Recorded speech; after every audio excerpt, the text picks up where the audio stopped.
day, ASCOTians.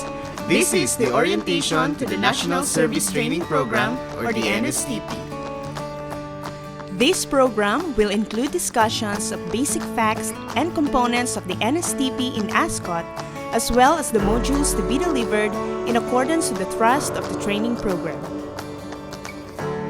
To formally begin the orientation, let us listen to the invocation, sing to the national anthem, and listen to the message by our college officials.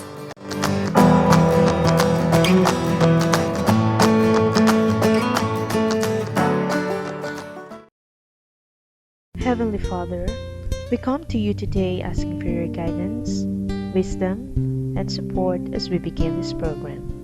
Help us to engage in a meaningful way, allow us to grow closer as a group, and nurture the bonds of community.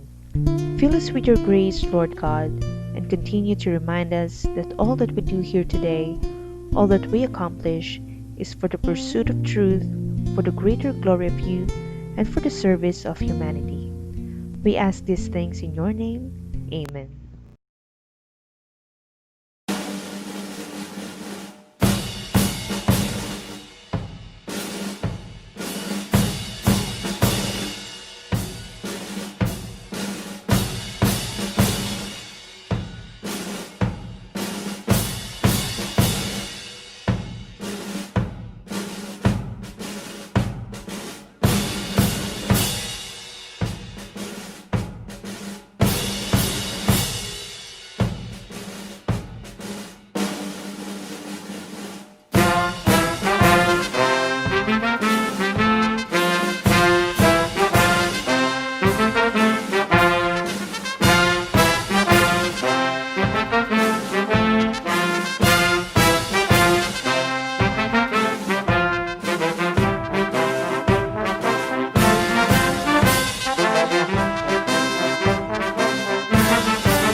Isang mapagpalang araw sa ating lahat. In behalf of the Vice President for Academic Affairs, Dr. Eusebia B. Angara, ang inyo pong lingkod ang siyang naatasan upang magbigay ng mensahe para sa mga mag-aaral ng Aurora State College of Technology. Tunay at kakaiba ang ating nararanasan na pag-aaral sa ngayon. Nais natin na pumunta sa paaralan, ngunit limitado ang mga oras sa pagtungo dito. Hindi tulad ng dati na kaabang-abang, excited na pumasok sa eskwelahan kasi meron tayong bagong makikilalang kaibigan, bagong damit, sapatos, bags at iba pang gamit sa paaralan. Sa mga nakalipas na buwan, natutunan natin kung paano harapin ang isang kakaibang sitwasyon sa kasaysayan ng ating lipunan, ang pagharap sa pandemya sa sakit na COVID-19. Bagamat hindi pa natatapos ang mga panganib na dulot ng nasabing sakit, atin pong tatandaan na hindi biro ang paghanda at pagsasanay ng ating mga guro at tagapangasiwa ng nasabing programa na mapagtagumpayan natin ng sama-sama ang mga hamon na ating kinaharap. Atin pong tatandaan na ang panahon ng krisis ay hindi lamang isang masamang panaginip. Ito rin ay isang mabuting pagkakataon upang tayo ay lalong magpunyagi, magpakahusay at makapaglingkod sa ating bayan. Isabuhay natin ang diwa ng pagkakaisa, paglilingkod ng buong husay at dangal. At patunayan natin na kayong mga kabataan ang pag-asa ng bayan. Kayo nawa ang henerasyon na mangunguna sa pagbabangon sa ating kolehiyo at ating bayan mula sa trahedyang ito. Gamitin sana ninyo ng wasto at tama ang karunungang ibabahagi na may tatak ASCOT. Buong husay ninyong gampanan ang pagiging mabuting mamamayan na may utak at puso para sa kapwa at para sa bayan. Muli, isang mabunyang pagbati at gabayan kayo ng poong may kapal.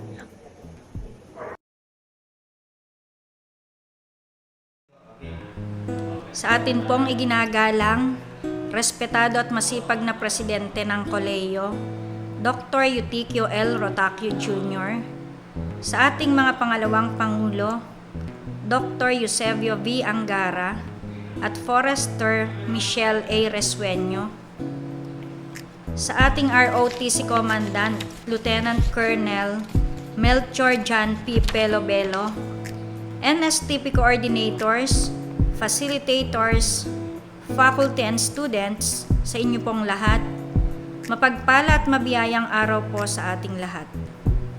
Napakahalaga po ng araw na ito sapagkat isasagawa natin ang oryentasyon ng National Service Training Program o NSTP.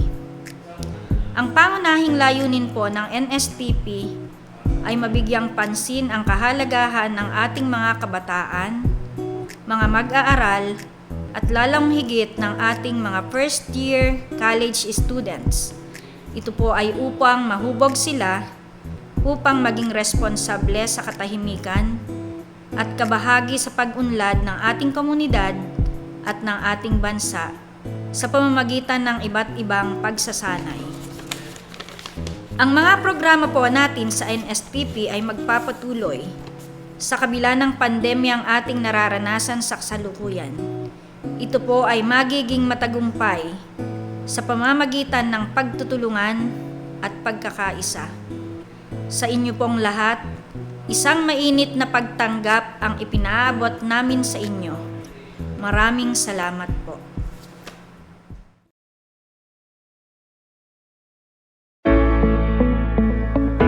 Since the beginning of the new administration, ASCOT has embraced a new vision and mission in which the NSTP will be anchored. ASCOT envisions to become a globally recognized scientific and technological university in Aurora by 2027. For this to materialize, it is ASCOT's mission to produce globally competitive, ethnically upright, and gender-sensitive graduates in the fields of arts and sciences, forestry, agriculture, education, information technology, industrial technology, engineering, marine and environmental sciences by promoting quality and gender-responsive instruction, research, extension, and production towards sustainable development. How did the NSTP came about? The imposition of the National Program for Service and Training of the Youth in the Philippines began with the creation of Commonwealth Act No. 1, also known as the National Defense Act of 1935. It is a legislative act providing basis for the national defense of the country, punishing certain violations thereof, appropriating funds therefore, and for other purposes under the government of President Manuel L. Quezon. The law requires college students, particularly males, to finish 2 years, equivalent to 4 semesters of military training as a modality to institutionalize the reservist system in the Philippine National Defense. In 1980, the National Defense Act was amended to give existence to Presidential Decree No. 1706, also known as the National Service Law. It mandated compulsory national service to all Filipino citizens. It was composed of 3 main program components, namely Civic Welfare Service, Law Enforcement Service, and Military Service. College students were given an option to choose one from among these components in compliance with this requirement for tertiary education. The implementation of the National Service Law, except the provision of the military service, was suspended by Presidential Memorandum Order No. 1 under the incumbency of former President Corazon Aquino, paving the way for the conceptualization of the Basic Reserve Officers Training Corps embodied under RA 7077, effective school year 1986 to 1987. The ROTC program aimed to realize the constitutional mandate of developing a strong civilian base to supplement the professional military in the nation's defense system. It was designed to initiate the ROTC trainees in the rudiments of soldiership, instilling in them discipline and correct deportment. The objective of the said program was to train all able-bodied tertiary students for military skills in case of war. As a way to offer an alternative in neutralizing people's aversion to this military program, during the school year 2001 to 2002, ROTC was only made optional under the National Service Program, conceiving the so-called expanding ROTC. The EROTC was characterized by deviation from the rigid tactical training, offering alternatives like rendering civil auxiliary resources in the form of helping maintain law and order, assisting socio-economic development projects, and delivery of basic health services or aiding in addressing local insurgency. In view of the options, it gave the students the choice among the following components: military services, civic welfare service, and law enforcement service. Many, if not all, of the higher education institutions found the enforcement of NSP confusing and unmanageable. Hence, in December 2001, the NSTP Act, envisioned to address public clamor for reforms in the ROTC and NSP programs, was signed into law by then-President Gloria Macapagal Arroyo as an aggressive modality towards making the former national service training relevant to the changing needs of the time. The main objective of NSTP is to stress the significant role played by the youth, male and female alike, in the task of developing our nation via national service training. As such, it aims to develop the youth to become civic or military leaders and volunteers through modified, restructured, and reinforced training package who could be called upon by the nation in case their services are needed and in the event of disasters or emergencies. As compared with ROTC, the NSTP Act ensures that the three components, Civic Welfare Training Service, Literacy Training Service, and Reserve Officers Training Corps, are given the same and equal implementation in educational institutions. Moreover, it defined the different NSTP components, the duration of the training, coverage, and others. The non-military program components of NSTP, the CWTS and LTS, are committed to the realization of the following objectives: to strengthen the values and traits of the youth, to improve their skills and knowledge on various endeavors, to develop their interests in community service, and to make them responsible for peace and development, to ensure harmony and growth in the Filipino communities. The following are the legal bases of NSTP. The Philippine Constitution of 1987, Commonwealth Act No. 1 of 1935, also known as the National Defense Act, Presidential Decree No. 1706 of 1980, or the National Service Law, Republic Act No. 7077 of 1991, or the Citizen Armed Forces of the Philippines. Lastly, the Republic Act No. 9163, or the NSTP Act of 2001. The graduates of the training program are expected to develop the ethics of service, to imbibe good citizenship values of being makadiyos, makatao, makakalikasan, and makabansa, and to demonstrate preparedness and skills when tapped for civic welfare, literacy, and numeracy activities, especially during calamities. The following are the frequently asked questions about NSTP. What is the National Service Training Program Law? The National Service Training Program Law, as embodied in Republic Act 9163, is a program aimed at enhancing civic consciousness and defense preparedness in the youth by developing the ethics of service and patriotism while undergoing training in any of its three program components specifically designed to enhance the youth's contribution to the general welfare. What are the program components of the NSTP? The Reserve Officers Training Corps, or ROTC, is designed to provide military training to tertiary level students in order to motivate, train, organize, and mobilize them for national defense preparedness. The Literacy Training Service, or LTS, is designed to train the students to teach literacy and numeracy skills to school children, out-of-school youth, and other segments of society in need of their services.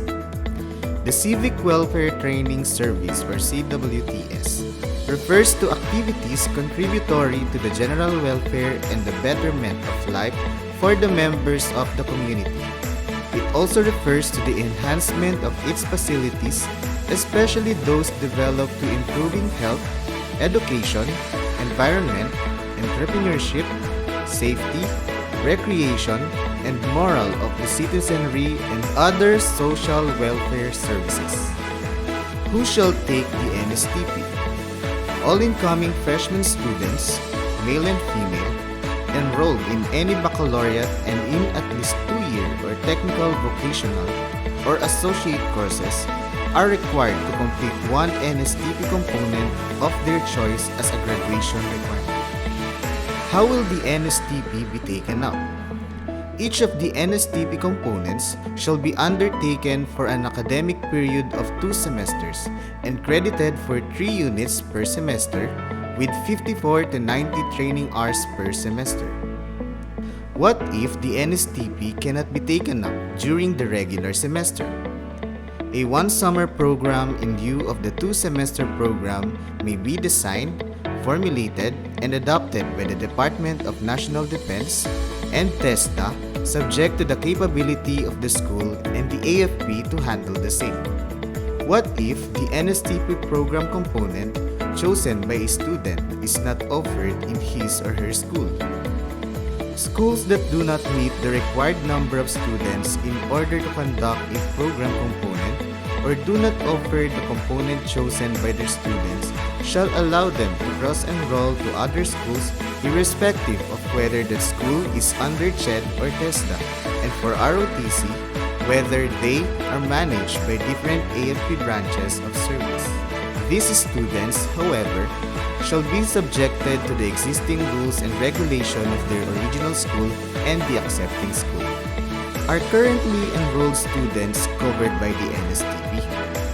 Students currently enrolled but have not taken any program component, the previous expanded ROTC or National Service Program are covered by the NSTP. Will a student who has completed all the academic requirements of his course except ROTC be allowed to graduate? A student who has completed all his or her academic requirements except for ROTC will be allowed to graduate provided that he or she is a certified candidate by the school on or before the effectivity of the NSTP, which is March 23, 2002. What if a student has completed 2 semesters of EROTC or NSP? He or she is deemed to have complied with the NSTP requirement. What if a student has only taken 1 semester of basic ROTC and EROTC? He or she shall take 1 more semester of any of the NSTP components to qualify for graduation. What will become of NSTP graduates? Graduates of the non-ROTC components shall belong to the National Service Reserve Corps or NSRC that could be tapped by the state for literacy and civic welfare activities.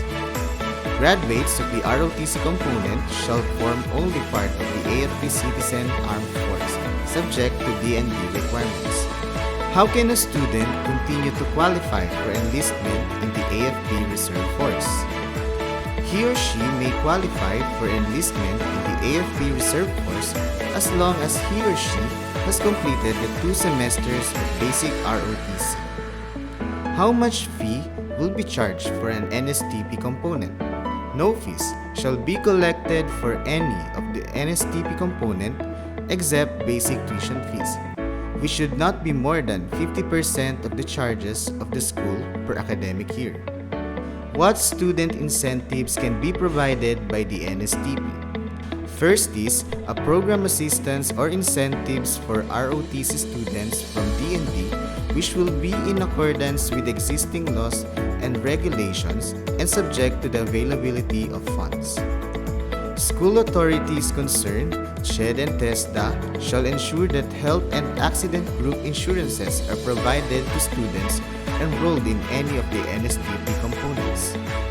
Lastly, a special scholarship program for qualified NSTP students shall be administered by SHED and TESDA. Who is responsible for supervising the NSTP? School authorities shall exercise academic and administrative supervision over the design, formulation, adoption, and implementation of the different NSTP components in their respective schools. In the case of ROTC, the school authorities and DND shall exercise joint supervision over its implementation. What lead agencies will monitor the implementation of the NSTP? SHED Regional Offices, TESDA, Provincial and District Offices, and the DND AFP through the major service commands and their ROTC units shall oversee if the trainings conducted are in consonance with the Republic Act. Is the NSTP available in all schools and universities? All higher and technical vocational educational institutions shall be offering at least one of the NSTP components, while state universities and colleges will offer the ROTC component and at least one other NSTP component. The syllabus of the NSTP-1 includes topics which will prepare students for the immersion phase or the NSTP-2. It is divided into two categories: the common modules and the specific modules. The common modules focus on the following: citizenship training, drug addiction, disaster awareness, preparedness and management, environmental protection, and other national security concerns. The specific modules are the set of modules designed for non-military components, the CWTS and LTS. Here in ASCOT, since we only offer the CWTS, the specific modules are comprised of the following: Self and Filipino Society, Volunteerism, Peace Education, Emergency Response Training, and Introduction to Community-Based Management. In total, students enrolled in the CWTS program will render 54 training hours, the set minimum number of hours for NSTP-1. Optional modules will not be given. For the discussion of the ROTC program, let us listen to Colonel Roberto B. Sarmiento. Good morning. I'm Colonel Roberto B. Sarmiento, the Group Commander of the 3rd RCDG Unreserved Command.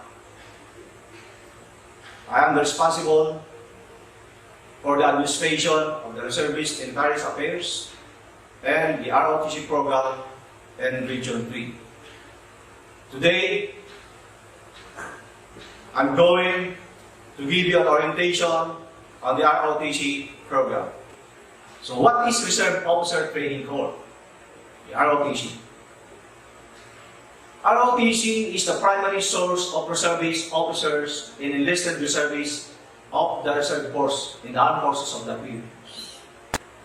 Next is, it is one of the primary source of officers' corps of the Arms of the Philippines, which accounts for 64%, while the remaining 36% comes from other sources. Next, the ROTC is a program designed to provide military training to tertiary level students in order to motivate, train, organize, and mobilize them for national defense preparedness. We have two types of ROTC program: the basic ROTC program and the advanced ROTC program.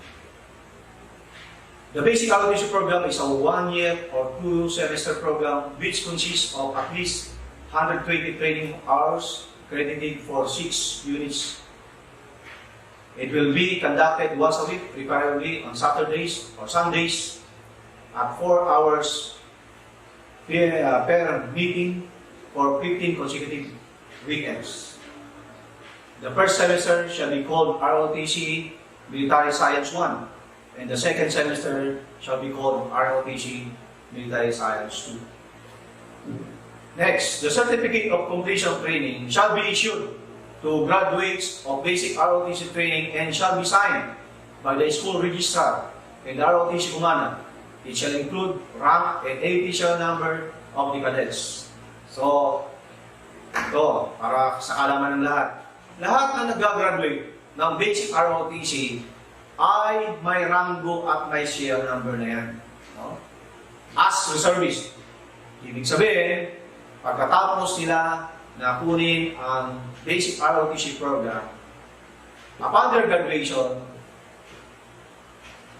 the Philippine Army in particular, or the Army Reserve Command, will issue APCL numbers and rank. So, yan yung nangyari. For the Advanced ROTC program, it is a 2-year or 4-year semester program. Ito naman yung mga kadete na magpapatuloy bilang isang cadet officer na mayroong plano na maging official ng regular force. The first semester shall be called ROTC or Military Science 31. Ito yung para sa advanced ROTC cadets. The second semester shall be called ROTC Military Science 32. It is 1 year or 2 semester program which consists of at least 100 training hours credited for 6 units. The first semester shall be called ROTC Military Science, MS41 and MS42 for the second semester. At yun ba rin, ang total niyan ay 6 units. Ibig sabihin, yung first semester, MS41, 3 units, and the second semester, MS42 is another 3 units. So, equivalent to 6 units. Only graduates of the basic ROTC program, ROTC summer camp training, and advanced ROTC academic phase training are qualified to pursue advanced ROTC training with this a requirement for officership and the Armed Forces of the Philippines. Kaya yung mga cadet officer natin during summer, nandito sila sa headquarters, 3rd Arsenal DG training ground para kunin yung ROTC summer camp training and at the same time yung advanced phase ROTC training program para ma-qualified sila na maging advanced cadets and at the same time maging official ng regular force or ng Armed Forces of the Philippines. The following are the grading system. Attendance is 30 points, aptitude 30 points, subject proficiency is 40 points, with a total of 100 points. Students shall be allowed a maximum absences equivalent to 20% of the course training hours. The students who exceed the allowed percentage of absence shall be dropped from roles and shall be considered paid. Okay. Pero dito, lagi pumapasok yung aming human consideration. Why? Because if not most, some of the cadets or cadets, no, magpapalam, hindi makakapasok sa ganitong training day, okay, dahil sa maraming dahilan. So, para maging legal at para maging may basis kami, sila ay pinapagawa na pinapaproduce namin ng dokumento na magpapatunay na magsasabi kung bakit hindi sila pwede pumasok sa susunod na training. For example, medical certificate kung sila ay may nararamdaman o kaya kasulatan na galing sa kanilang magulang na sila ay may mahalaga o importanteng pupuntahan sa schedule na training o sa panahon ng training na yun. Following are the benefits for the ROTC cadets. Ito yung mga benepisyo. No? Ito yung mga benepisyo na matatanggap o kaya na magkakaroon ng ating mga kadete habang sila ay naka-enroll sa ROTC program. Una, develop your leadership and managerial potential. Yun siya sabi kanina. No? Ang ating mga estudyante, hanggang bata pa, hanggang maaga pa, dapat kailangan natin silang suportahan.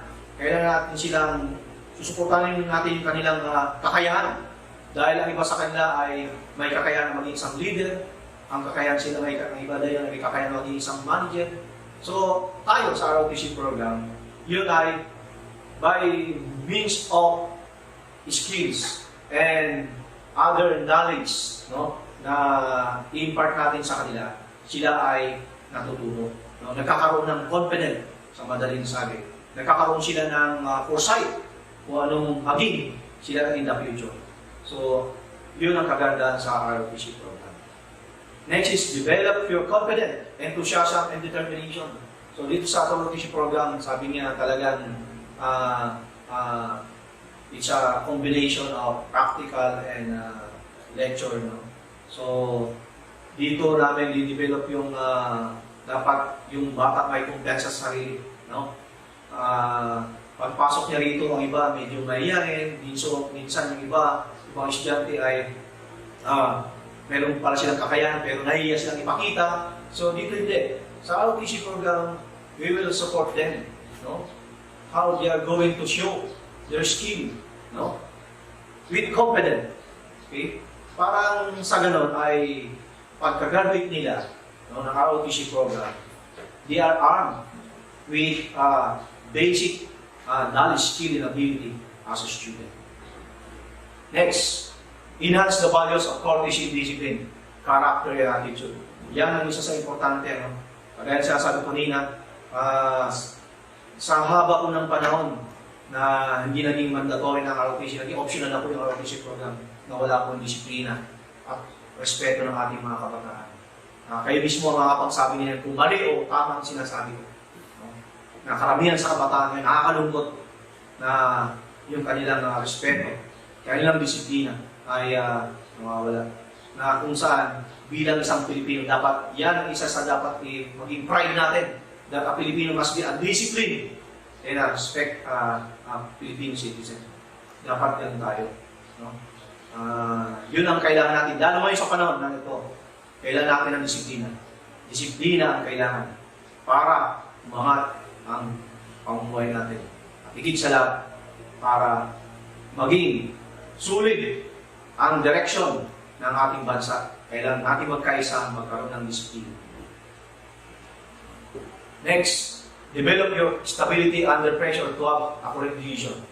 Dito sa ROTC program, no, may mga senaryo kami sa training na tinetest namin, no, ang isang ROTC cadets sa kanyang decision making.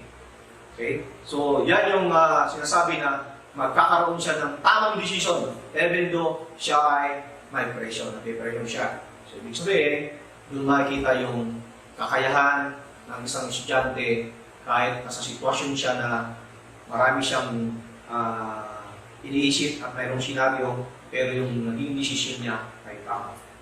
Can be a candidate soldier. So pag-graduate ka nga ng sinabi ko kanina, pag-graduate ng basic ROTC, you're qualified to be a candidate, qualified for a candidate soldier. No?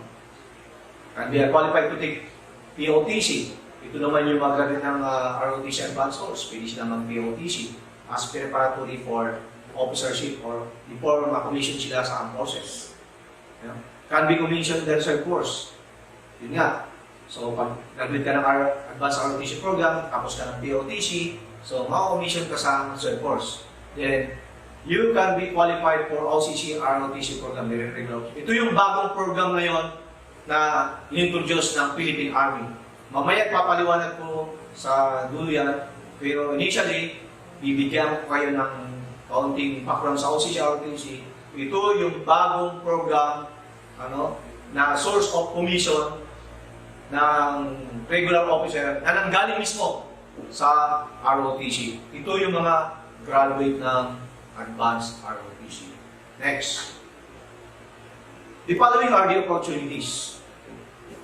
Ito yung mga oportunidad na makukuha ng ating mga kadete or cadet officer pag sila ay kumuha ng ROTC program. Ang AP or the Philippine Army ay meron kaming in-offer na scholarship of cadet officer through cash incentive program. No? At marami na sa kanila na pag-avail niyan. No? Meron lang siyang qualification or requirements.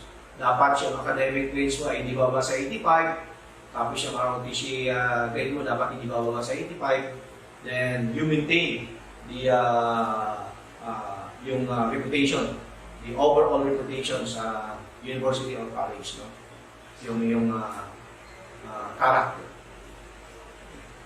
Next is change to become a military officer through the advanced ROTC program. Ayun siya sabi kanina. Cultural Understanding Language Proficiency Program at Guam, Hawaii. Ito yung mga opportunity ng ating mga ROTC advanced cadets. Kasi nagkakaroon tayo ng exchange training, no? May mga pagkakataon na yung mga ROTC cadets from Hawaii, USA, sila yung pupunta rito for the training exercise with our ROTC advanced cadets. No? At yung ating ROTC advanced cadets naman, yun naman ang pupunta doon sa Guam o kaya sa Hawaii, USA para sa joint training exercise. Okay. Next is priority applicants for military training. Okay. Next is, meron din kami yung Commanding General Philippine Army yung cash incentive, no? That is 12,000. My Chief of Staff Armed Forces of the Philippines, cash incentive 50,000. Then, complete set of uniform, bidet, combat boots, t-shirt, shoes, poncho, belt, hydration pack, and others, no? Yan yung mga mayroon na oportunidad na makikita lang na magkakaroon na natin ng ROTC cadet officer. Next is, ipapakita ko sa inyo yung sweldo ngayon ng active military para at least yung ating mga ROTC candidates or ROTC cadets, no? At least makita na one of the stable job in our country is to become a military. Ibig sabihin, military profession. No? Yan ang pinakaisa sa mga stable job. At yung benefits, yung pay allowances ay hindi naman nahuli na. No? Actually, mataas na. Kung titignan nyo, yung candidate soldier ngayon is, yung basic pay niya is 18,000. No? Candidate soldier pa lang yan. Yung private, 29,000. I-compare mo sa other employee ng government na may salary grade 1 and 2. No? Private pa lang yan, 29,000 na. No? Yung probable secretary, 38,000. At yung second lieutenant is 42,000. Wala pa dyan yung mga allowances. Example ng allowances is yung subsistence allowance and other allowances, combat pay, clothing allowance, whatever. Marami yan. No? So, at least you join the ROTC program because there are so many opportunities na naghihintay sa inyo rito. Next is, what are the benefits of reservice? Ito naman, sa research po usapan natin. Next. Okay. Pre-hospitalization while on active duty status. Okay. Yung mga reservists natin, pag sila ay nasa active duty training at nagkaroon ng kaunting problema sa health or during the training, ay libre sila sa hospital. No?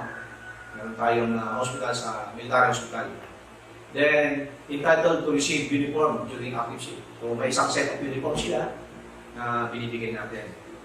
Okay, authorized to avail access, goods and services, tax-free yan. Meron kami mga commissary na tax-free, mga goods doon. So, they can avail, no? Has the chance to take professional military educational courses. So, yun, pwede silang kumuha ng mga regular courses namin, no? Through NRI, so, kagaya ng basic, advanced, and staff course, pwede lang i-avail yun. So, as long na they are willing to undergo the professional military educational courses. Next. Siyempre, entitled din sila ng ID, no? Ng ID cards. Okay. Para at least identify sila na sila ay isang langkawan o service. Isa lang yung nag-i-issue ng aming ID, no? Yung ID ng regular at saka ng service, isa lang. No? It is the Adjutant Philippine Army. So sa dinabi-dabi ng sundalo, pag nag-apply ka ng renewal of ID, matagal. Kasi sa dinabi namin namin. At isa lang. Para this uniform at the same time, maiwasan yung mga illegal na paggawa ng ID. entitled to receive subsistence allowance while on active duty training status. So, yung tiyatawag namin na laundry, clothing, subsistence allowance, they are entitled. Next is entitled to receive military salary while on military schooling. So, pag ikaw isang reservist at kumuha ka ng regular course schooling, no? Sa regular course, kung ang rango mo ay sarento sa reservist, at pag nag-schooling ka ng regular course, ay yung sweldo mismo ng yung pay allowances ng sarento sa active, yun din ang tuition-tuition ko. So, yun ang kagandahan. Next. Okay, ano naman yung OCC ROTC program? Ito yung isa sa pinakamaganda ngayon na program sa taong ito. No? The OCC ROTC program is a training conducted to officer candidates who are graduates of Probationary Officer Training Course and pass the APSAT, AQA, SWE, which focuses on two programs, the Officership Training Program and the Army Warfighting Training Program. So, yung ating mga advanced ROTC cadets, no? Pagkatapos nila kumuha ng MS-42, they have to take the POTC, o Probationary Officer Training Course, okay, during summer. Okay, that is 3 months. While they are taking up the 3 months POTC training, doon mismo ay ibibigay na yung APSAT examination, yung AQA, yung qualifying examination, at saka yung SWE. No? Yung tatlong yon, pag naipasa mo yan, while you are taking up POTC, okay, after the POTC, you will have your 15 days admin break, or depending on the authority that will be given by the course director. After the admin break, okay, you will go back to ASCON. They will be transported going to training doctrine command for the 6 months OCC ROTC program. That is 6 months training. Then upon your graduation, okay, you will be a regular officer. So tuloy-tuloy na ngayon. So, there are 3 academic modules in the officership training program. The Army Orientation, Army Leadership, and the Army Administration. Next. There are 6 academic modules in the Warfighting Training Program. The OCC ROTC program is a 6 months continuous training with a total of 960 training periods, or equivalent to 24 trainings, kaya siya natin kanina. No? Yan, 6 months training yan. And the one who will conduct the training is the Training in Doctrine Command Philippine Army. Diyan nila sa Papas, no? Pamodel and Papas na lang. Then, this is the objective of the OCC ROTC program. To provide a progressive, well-rounded, and balanced training that will equip the officer candidates to become competent officers of the regular force in the Philippine Army. So, progressive siya. Ibig sabihin, may continuity from ROTC, from basic ROTC as cadet officer to advanced, to POTC, then to OCC ROTC program. Okay. The following are the specific objectives of the OCC ROTC program. Okay. Number 1 is explain to the students how to adopt the norms and regulations of the military profession. Number 2, train the students to develop the leadership skills. Number 3, train the students to develop the basic administration and management skills.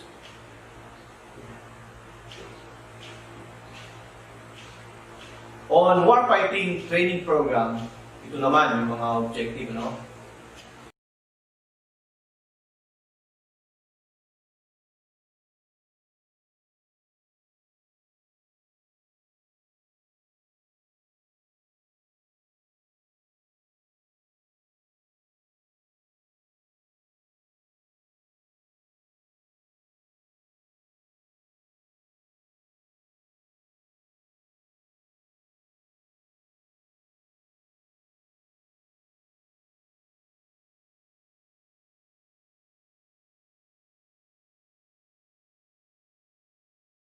You want to be an Army officer?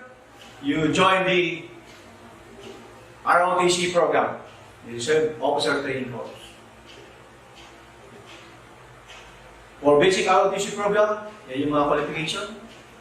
For advanced ROTC program, yan naman yung mga qualifications.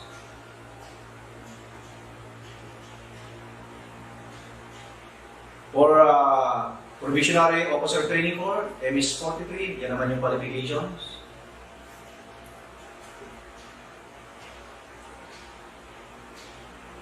Next. For OCC, ROTC program, yan naman yung qualification. So kung napapansin nyo, must pass the APSAT, EQA, and ESWA examination.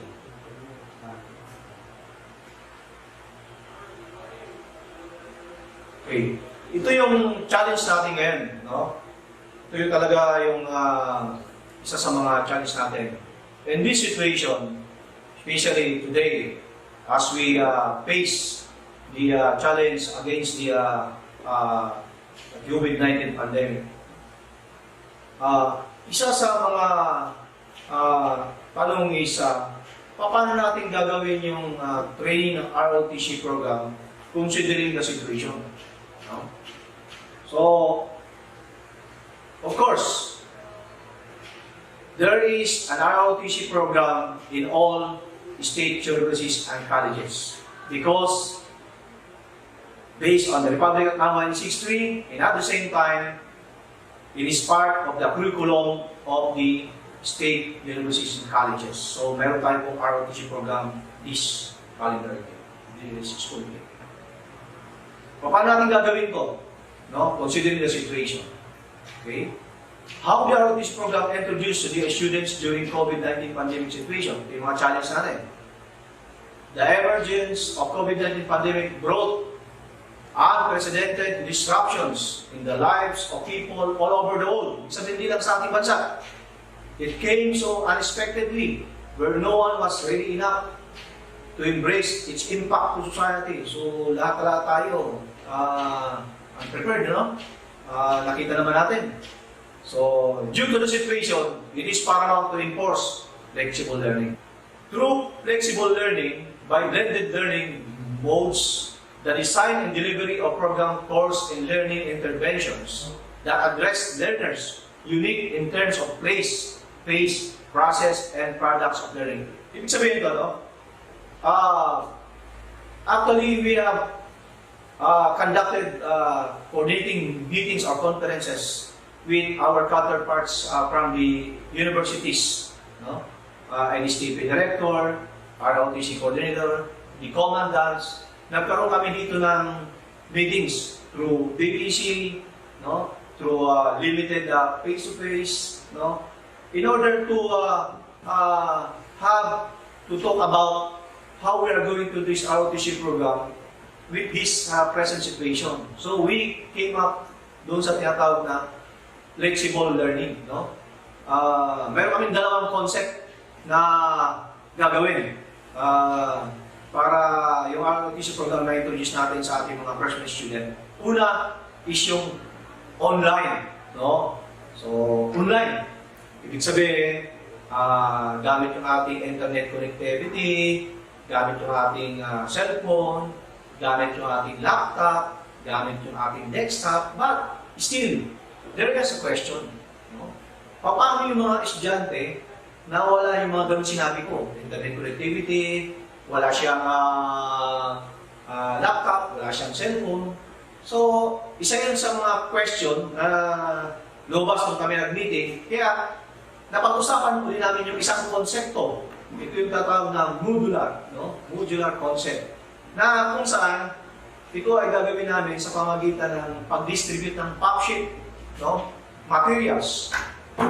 Pop sheet materials, no? Ito ay kailangan namin ng tulong dito, hindi lang ating mga university officials, but also our barangay officials, no? Kasi barangay mismo nakakalam kung saan nakatira si Juan, kung saan nakatira si Maria.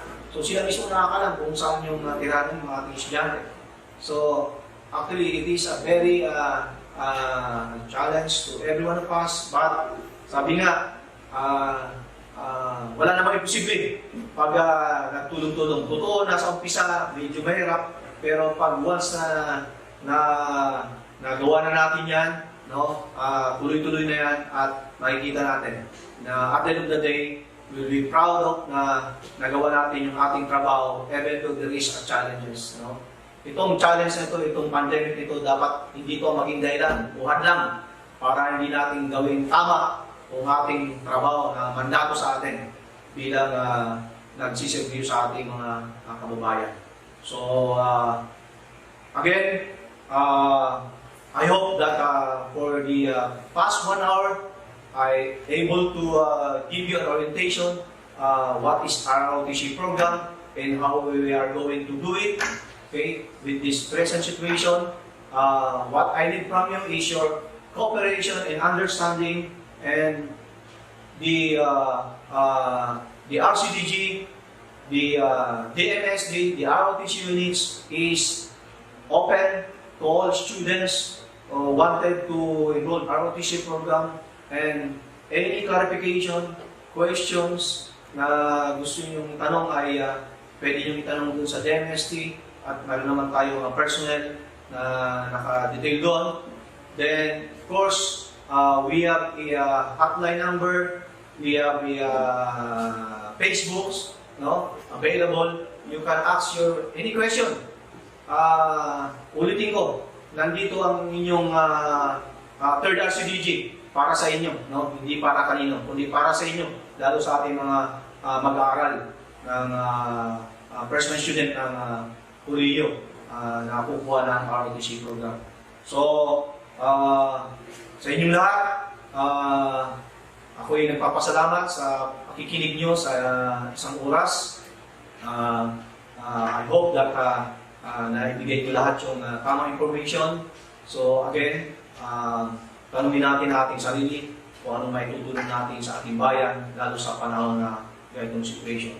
So sa inyo lahat, stay safe, let us pray. Lahat ito ay magagawa natin with the guide of our Almighty, and at the same time, as your service bilang lingkod bayan ninyo dito sa aming himpilan, 10 ng aking mga kasamahan ay gagawin namin ang aming mandato ng tama at kami ay susuporta sa anumang pangangailangan ninyo para maibigay namin ang tamang serbisyo pag ang pinag-usapan ay ROTC program. Sa inyo lahat, magandang umaga at mabuhay.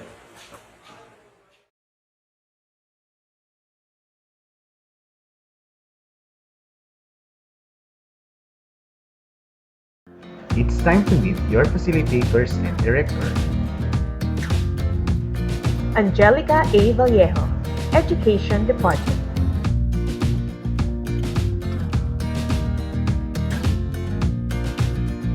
Carmina V. Valete, Education Department.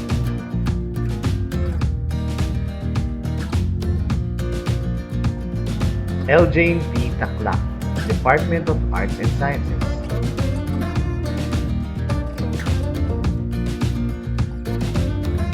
Melissa Grace P. Nasino, Department of Arts and Sciences.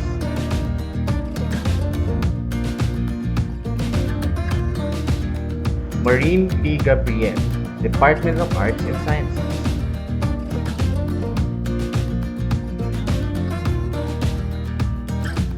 Engineer Jeric L. Tangson, Department of Engineering.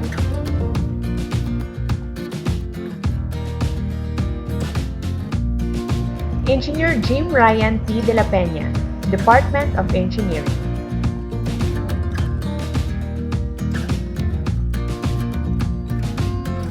Engineer Jomar Armer Chavez, Department of Industrial Technology. Joel M. Castel, Department of Industrial Technology.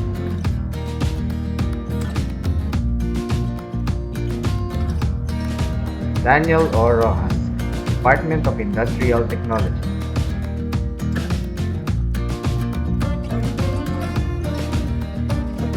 Roderick I. Zante, Department of Industrial Technology.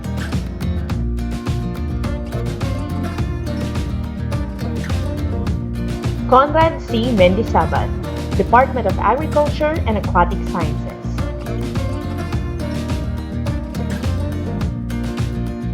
Dr. Marilyn R. Ora, Department of Agriculture and Aquatic Sciences.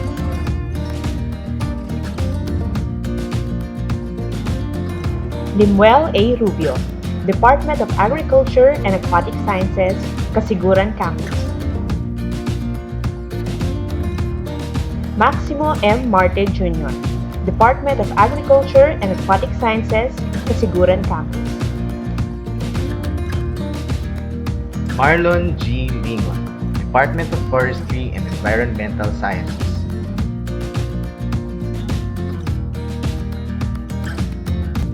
Novelyn D. Buhong, Department of Forestry and Environmental Sciences.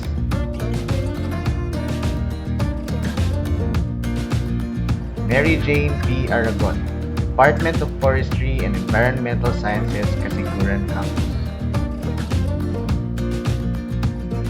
Christopher V. Marmol, Department of Information Technology.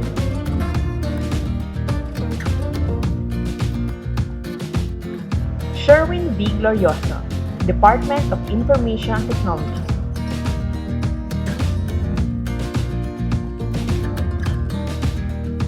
Dale Lyco V. Abion, Department of Information Technology.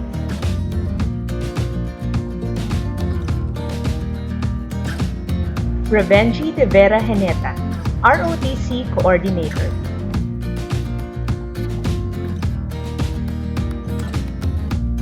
Lieutenant Gilbert R. Gonzaga, Deputy Commander.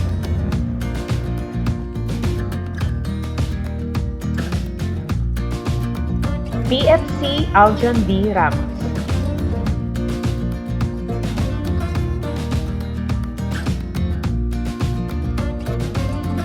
Lieutenant Colonel Melchor John P. Pelobelo, GSC PA, Director of the 307th CDC. And the ASCOT NSTP Director, Ms. Norma T. Barbasa.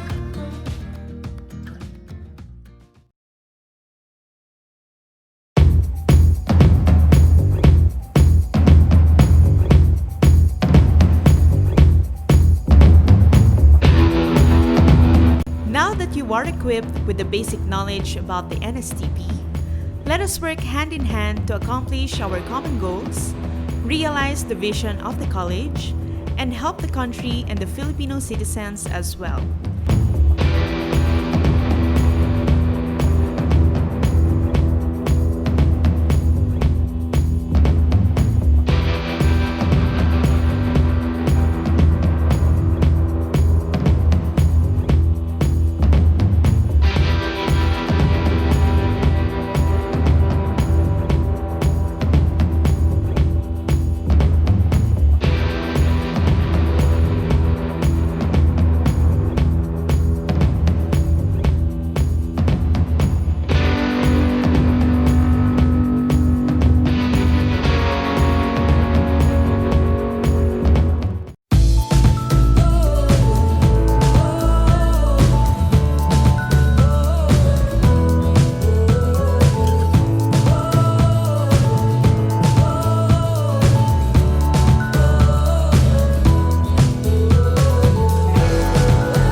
As we end this program, together, let us sing the ASCOT hymn.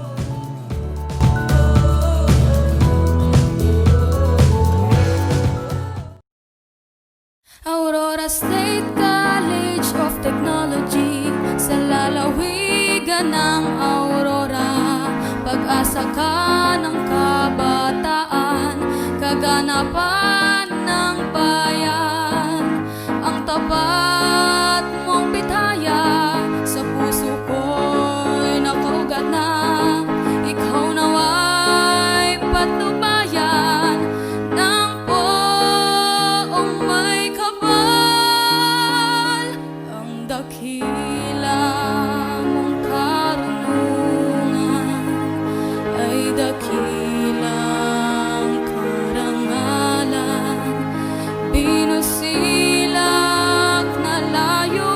tapat. Sa lahit sa bayan mo'y pinapanday ang pag-unlad. Aurora State College of Technology, ika'y laging idadalangin. Bandila mo'y iwawagayway, pagkat ikaw ang gabay. Sa pagsulong ng aming bayan, pangalan mo'y aming dangal. Mabuhay ka,